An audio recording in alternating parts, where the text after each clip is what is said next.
Hello, this is Dr. Vicki Scerbo speaking to you from the Seeds of Transformation Healing Center in Wareham, Massachusetts. And I'd like to do something a little bit different.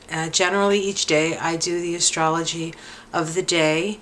And today I'd like to talk about something a little bit different, and that is the Kabbalah and the Tarot. Now, I am an astrologer, but I am also a Kabbalist, and I have been studying and using the tarot for over 25 years. And there is a way of combining all those disciplines together to come to a richer understanding of the energies that we are facing. Now, I realize that we are about midway through the month of February. And each month in Wareham, I do a monthly talk on the astrology of the month that we're in. That occurs on the first Tuesday of the month. If you're ever in the neighborhood on the first Tuesday of the month, feel free to come in. It's a great talk. One of the things I do during those talks is I talk about the connections of the month to the Kabbalah and to the Tree of Life and to the tarot. And so what I want to do right now is talk about February and its connection to the tarot cards. Now, we get a vibration for the year 2017 by adding 2, 1, and 7 together. And we come up with a 10-1 vibration. And so the year for 2017 is the 10-1 universal year, and I have another video that I've talked about that. But each month we add the month to the year vibration, and February, of course, is the second month, and so when we add 2 and 10 we get a 12 vibration, and the 12/3 vibration is associated with this card right here. This is the Hanged Man. Okay. Now, there's many meanings to this card. I like the Rider-Waite deck for its symbology. And here we have a person hanging upside down, hands behind his back. In some decks, his hands are tied behind his back. But he is sitting upside down, and you can see that he has his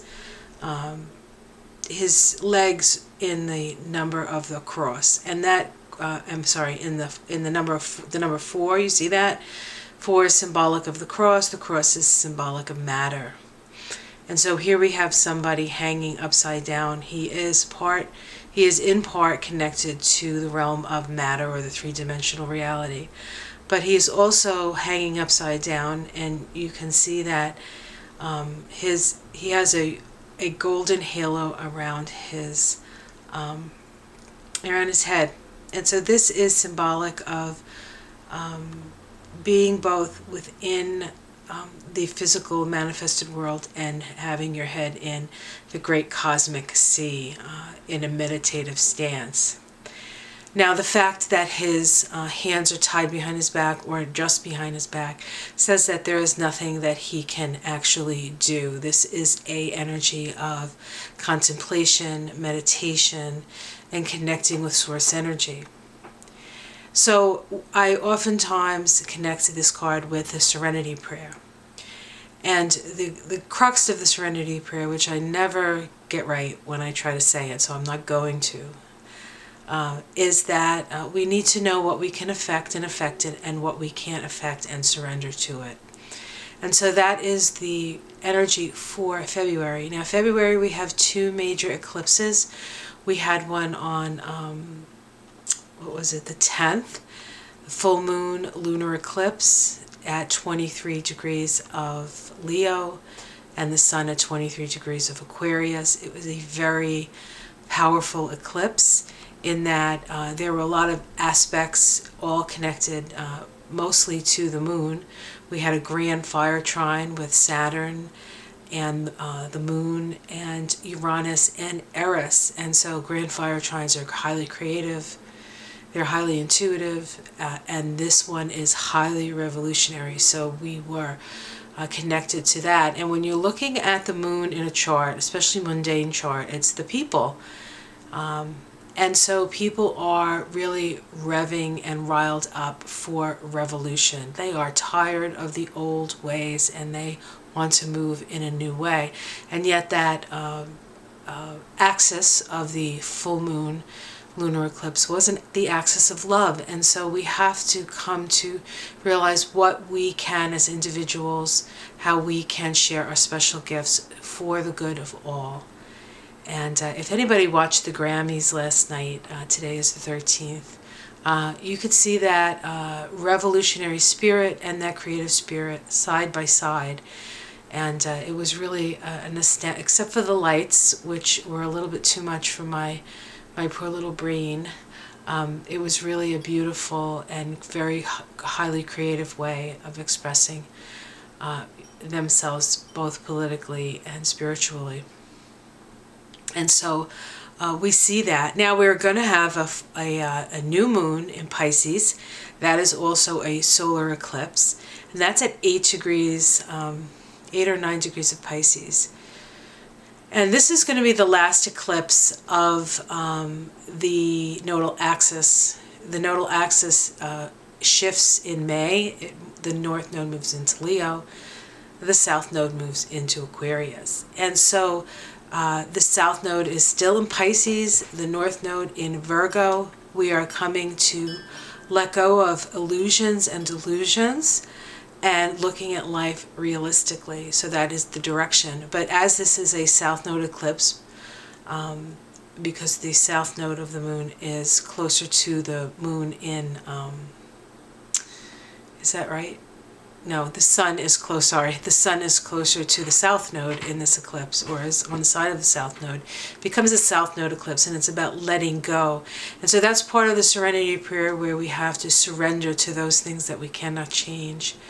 And yet that north node in Virgo requires us to take steps to change the things that we can change.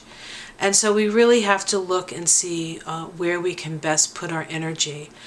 At the same time, when things don't go our way, to allow spirit to come in, to surrender to spirit. There is a reason for everything. We cannot always see the reasons, and that's why hanging upside down and looking at life from a different perspective is very helpful at this time. This is generally a pretty, at least in the northern hemisphere, and certainly in the northern climes, is a very introspective time. There's snow out there, the bad weather keeps us indoors, or keeps us limited to a certain amount of activity that we can do, and this is a perfect time to really delve into the energy of that great cosmic sea. And soon the sun will be moving out of Aquarius and moving into Pisces, which rules that great cosmic sea. So those are some of the energies I want to talk about with the month of February. I will be doing this every month. I will do it in March. I'll do it closer to the beginning of March. I was just getting myself together to get this done. So you have yourself a great day, and I look forward to connecting. If you like this video, please press the like button. Subscribe to my YouTube channel. Contact me at Vicki, V-I-C-K-I, at theseedsoftransformation.com. I can put you on my mailing list. You can get the daily blurbs in your email with the videos attached. So I look forward to connecting with you. Have a great day, and I will talk to you again very soon. Ciao.